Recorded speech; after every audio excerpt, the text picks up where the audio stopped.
So this poem is called Paradox of the Peacekeeper in the Holy Land. And it's me, years later, trying to figure out my role as a peacekeeper in Lebanon against all the history that I've come to know about that country ever since the Crusades So it's called Paradox of the Peacekeeper in the Holy Land. And there's a quote here from Khalil Gibran. I am forever walking upon the shore, betwixt the sand and the foam. The high tide will erase my footprints, and the wind will blow away the foam, but the sea and the shore will remain forever. In Lebanon I sought redemption, like the pilgrim at the crossroads of Heliopolis, on the Bekaa great range where Bedouin caravans met, and Romans laid their bodies down in supplication to their gods, to Aphrodite and Jupiter. And long before this peacekeeper came on what seemed a fool's errand, whose only armour was the feeble wave of a blue flag. Before these wars for modernity and religion, where the new city's shadows fall like dead soldiers on the broken steps of Astarte's temple, where the priests of Baalbek burned incense, laid themselves prostrate with tribute and homage, beseeching fertility over the land on warriors on the eve of battle. And the same priests parcelled out her favours to believers, who built new columns to the sun god on her ruins. Before all this, there was blood on the stones and in the dust of Tyre, of Sidon, and in Byblos. And the gods looked down from the heavens and laughed, for they knew that man knew not of their fallibilities.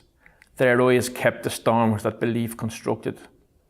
The defence of Masada by Jewish zealots against ramparts, siege towers, and battering rams of enemies, never giving in. The caliphs who ordered the conquest of Bilad al-Sham. Helen, who setting forth from Constantinople to Jerusalem in search of the cross, set beacons ready to burn along the way.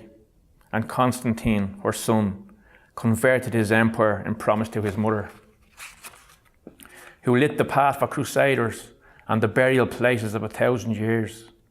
Under these skies of mammothous clouds that hang like fronds of fruit above the hills at dusk, who rest like relics with Saracens and Mamluks, the swords of East and West, the holy books of Abraham, Mohammed and Byzantium, where Gilgamesh cleaved the cedars for his ships, and where now the free man might dig with trowels once more, adjure in the temple of Bacchus, revere the flake bones of gladiators under the triumphal arch of Almanah, the hippodrome at Tyre, where fishermen still cast their nets on the same Phoenician shore, in Galilee beneath the stirring sands of Jordan, and camels sometimes carry scholars through the Kadisha Valley, like in the old days passing slopes of red anemone, wild tulip, oleander and poppy. And young girls might seek the damask rose in the gorges of forgotten ambushes, where sultans and kings slaked their pious thirsts, slew their enemies, and exiled the youth of many futures. Those pawns who lay penitent at the altars, who lay down in the temple of Aphrodite, like the peacekeepers lie down now. Yes, we who lie down with their wives and lovers, like knights with sacred talismans, and far away they lie down with us under the same different moons. They wait and pray, looking up upon the many faces of the gods, who see us only as a fleeting moment on the pages of passing civilizations, the rising and setting of the sun, and we know the signal fires are burning.